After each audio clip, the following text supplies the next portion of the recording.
We're live in studio with Nella and Dave. Good evening, folks. Hello. Hi. Let's turn your microphones There on. you go. Your microphone's on. Sorry. There you go, Nick. Delayed a little bit. Hello. How's it going? You have to talk. You have to get a little closer. You have to get like nice and snug. Pretend On three. 1, 2, 3. And talk loud. Hello. Woohoo! That was totally in time. There you go. Perfect. So you're an R&B. You're an R&B and neo soul singer. Yes, I am. But what is neo soul for somebody who doesn't know what that is? Oh my goodness. That's where you get a new soul. Duh. That's exactly it. Pretty much. Pretty much. Yeah, I guess it's just a modern interpretation of soul music. So just really relax and chill.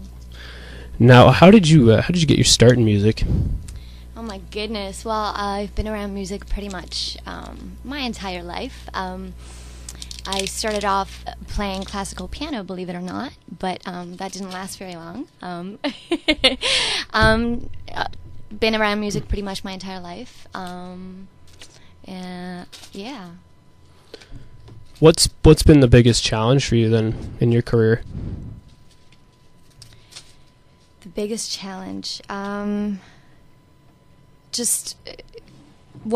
new challenges are we just released the album. Well, officially releasing it in February, and just kind of looking towards.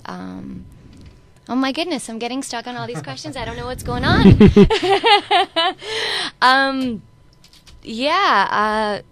Dave, help me out. No, time helps you out. So, as a musician, maybe you start out and you might think you're the what's the profanity policies in this? You can swear. Okay, so at first you come in and just not excessively. I see, not obsessive. Gotcha. So Think you're the cat's meow? You think you're the cat's pajamas. You know what I mean? You get up in there and you're like, did you see that solo or did you hear that vocal line? And then soon after you kind of out of experience realize, wait a minute, that ain't the story. I got a long way to go, and just over the long course of time, you slowly improve.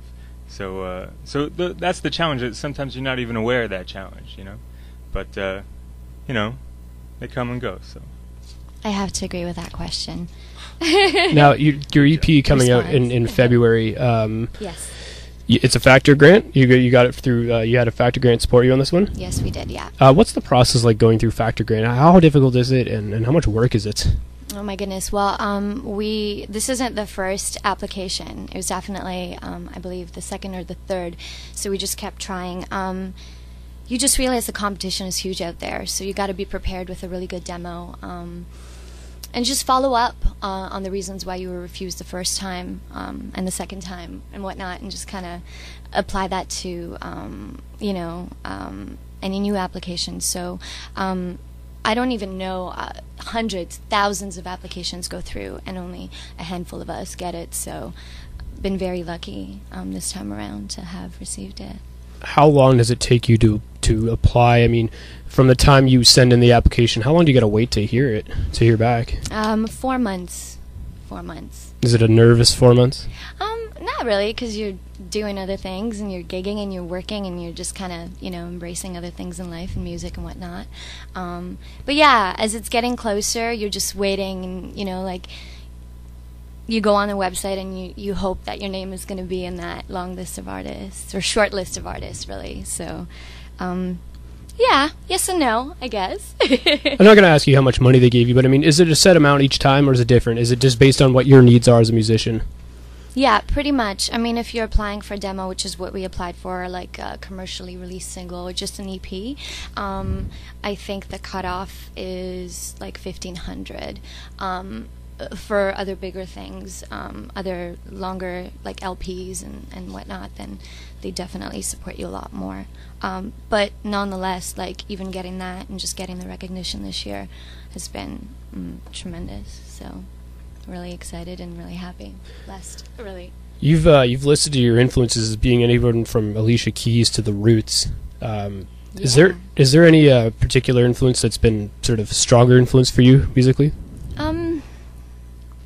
I guess Alicia Keys. I've had I have pretty much every one of her albums. So yeah, over the last decade, it's been pretty much her. And then other vocalists like Sia Furler and even Ivana Santilli are some of my other influences. So, I don't really know. I love them all. I guess some of the influences even listed on the site belong to Dave and Sebastian, who are my co-writers. So, I don't know. You want to talk about the Roots at all, or? What's to say is they're a great band for sure. Yeah. Dave, what's it like being a co-writer and helping out and just being sort of the not the main guy, but the an important piece of the group? Oh well, it's cool because you have to. It challenged you because you got to write in a certain style. So there's a couple influences that were listed off from Nala there, and so you kind of gotta try to mold it into a specific something, and that can be a challenge. And every tune you write, and everything like that, every time it gets a little better, So you just keep plugging away, and hopefully they start coming out, better and better every time. So this is our first EP, so you'll get to hear kind of, maybe a bit of our first round through. We got a second round coming up sometime soon, as well. But yeah, so. Maybe if you follow us, you'll catch the difference. What sort of things influence you in terms of songwriting and what kind of lyric? What do you inspires you to write music? Pretty much. Pain. Yeah. No, for me, music doesn't always have to come from inspiration. Sometimes it can be more of a mechanical thing, which doesn't sound very cool at all. But it can be, for example, if you're hired to write a song in a certain style, then you have to kind of, it's not going to come from inspiration. If you have a job on a Saturday night to write a tune in a style of jazz, well, you may not, snap your fingers on the right beats on that day. So it's got to come from a different place. But as far as, writing music from inspiration, which is a different thing. For me, it's always come from pain and depression of all great things. But then you take that, you try to maybe change it into something a little more accessible to other people, and sometimes people tend to like it or whatnot. But now, Nayla, you've won some awards as a musician. Best Urban Artist 2012 at the Barrie New Music Festival. Female Vocalist of the Year, in 2011 at the Image FM. Yeah. What's that like to get recognition for your work? Yeah, I think it's really really cool. It's almost propelling. It feels like you're doing something right. You're kind of on the right path when other people start to take notice and whatnot. So, yeah, really exciting and humbling, too.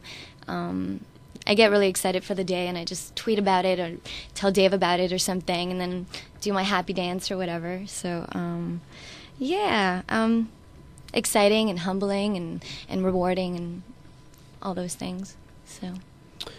Where's one venue that you'd always wanted to perform at then? I mean, you've performed at quite a few places, so where's one place that you'd like to perform? Oh my gosh. I don't know. Massey Hall. Who knows if that's ever going to happen, but For those of you listening in right now, Massey Hall is a venue in Toronto, a very famous venue because we have a lot of listeners currently listening in from the United States as well who probably don't know where Massey Hall is, but right. I guess talk to me a little bit about being a musician in Toronto. There's so many, up-and-coming musicians in the city, and it's sort of, it's the hub for a lot of the strong indie scene. What's it like being a musician here? Well, it's a great place because there's just so many genres and people of all ethnicities. So it's cool, but at the same time, it can be really challenging too. Yeah, being an independent artist, period, it's like you rely on yourself for absolutely everything, and promoting shows and funding a lot of things and whatnot. So, yeah, I think it's a great place and definitely a challenging place too. Yeah. talk to me a bit about where you see yourself in the next couple of years. Where do you see yourself headed as a musician? Continuously growing, and I don't have per se any long-term goals. There are, I guess, immediate goals, and I kind of accomplish them as I go. You know, this EP, the next EP that we're going to put together, maybe, I don't know, trying to get out to Asia somewhere and tour a bit, do some festivals, things like that. So those are the immediate goals. We kind of take it, well, I take it one step at a time, just kind of go with the flow. And sometimes, you know, like you can't, you don't have control over certain things. So that can change, and other people will come into your life and, you know, they're going to take you in a different direction. So I don't know, the next few years, festivals and maybe Asia. Some more radio, maybe some airplay, that kind of thing. Yeah. We're going to take a quick break here on Radio Nation, and we can play one of your songs. We can play Tender Kisses. That one is on this album, so it's number 1, of course. Yeah. So we want to do that, Andrew? A-okay.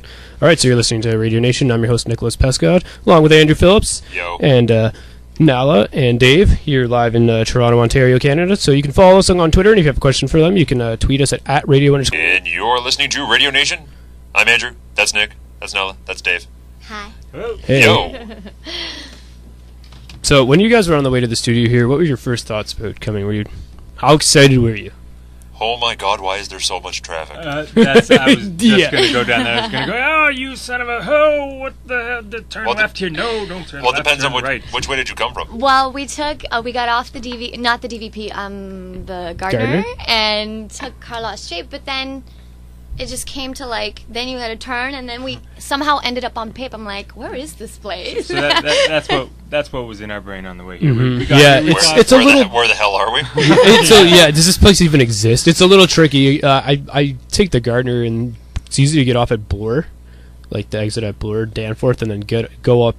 You follow this long winding road through the bottom of the valley there, and then you get up to Danforth, and you just go down Danforth and then go up. We're just going to throw a bunch of random street names at you. You go up Just- Broadview, and you're Yeah, there. Yellow Brick Road. And, Yeah, exactly. You turn on the yellow. There, brick road. there's a street. Suddenly you're on the stairway to heaven, and it's all sorts of crazy. There's an actual street in Brampton called the Yellow Brick Road, and it does Yeah, but that's urinating, right? Like, Yeah. people have just kind of gotten together. yeah, absolutely. All right, so let's get back into a bit of your musical career here. Sure. As opposed to talking about roads. Yeah, exactly, because really that has nothing to do with your music career. Really weird Except for the road, except for the path that you're going down, which is a positive path. Transition. That's deep, man. So deep. Speaking of roads, you're going down positive paths. This is you got a show on December 2nd at Say What, and that's at 67 Front Street, and it's for charity for all raising awareness for thyroid cancer. Correct. Talk about who was in this set and what you're looking forward to most about this show. Just meeting the other musicians, really. I kind of check them out on their respective sites, and they're all amazing acoustic duo solo performers. So just meeting them and listening to their music, and meeting new faces and new people and whatnot. So yeah, and I'm looking forward to playing an acoustic set with my guitar player. It's not something that I usually do.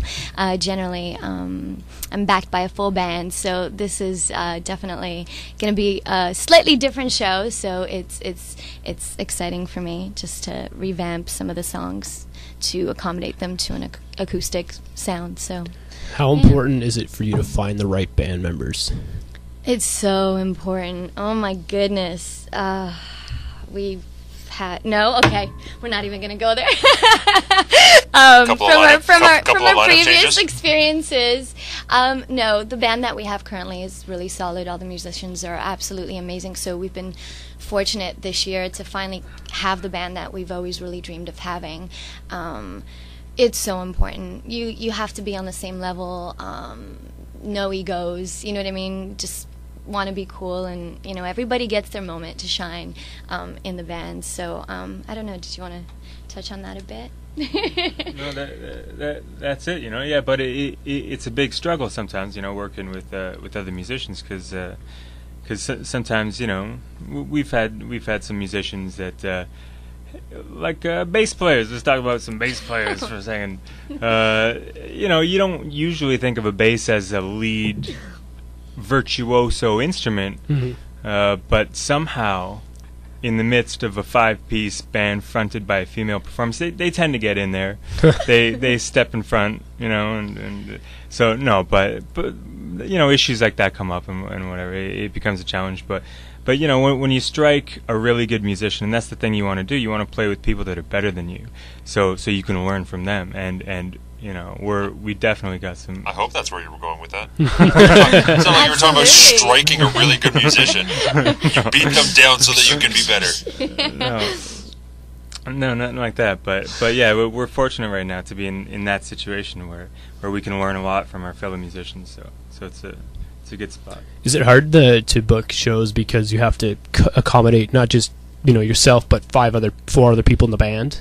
Well, yeah, it's funny you say that, just because when Nikki approached me, who was putting the show together for the cancer benefit at Say What, I was like, well, I gig with a 5-piece band. She's like, well, the stage is really, really, really small. So I was like, So sometimes it is tough. You can't get everybody up on that stage, and I wish I could.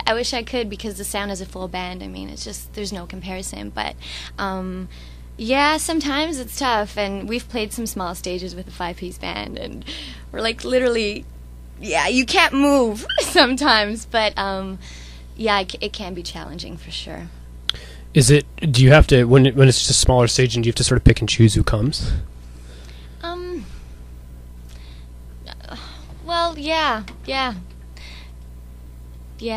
And then to elaborate on that, how do you do that? I mean, is there certain pieces you have to have? Is there certain players you need to have in order to function as a quality sounding musician? Well, in the R&B music, keys are very, very important, and so keys kind of always stay. So we kind of just we do keys, bass, drums, and vocals. So we kind of go down to a 4-piece that way. But we try to do it with a 5 as much as we can. But for this show coming up, we're only doing it 2, and just doing an acoustic guitar myself. So yeah. Talk about the album itself here, Love Child. Sure. Some struggles with it, people that produce it, just all the things that sort of come together to make this album. What was a really enjoyable moment in it, and let's talk about it. Oh my gosh, so many enjoyable moments. Just getting the opportunity and the privilege of working with Mr. Orrin Isaac, who luckily also played bass for us too, and that was quite a treat, just to have him as a musician, not just as a producer on the album too, just because he's such a strong, talented bassist. So that was a lot of fun. Just it's been a great, enlightening experience working with him, putting this together.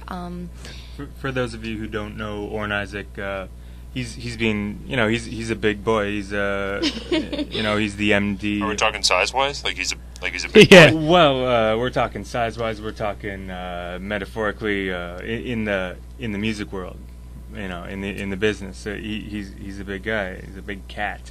He was the MD for Canadian Idol. He was that's music director. He was Mike Bullard Show. Yeah, he was the bass player on the Mike Bullard Show. Lots of you might know him from. Well, actually, you know what?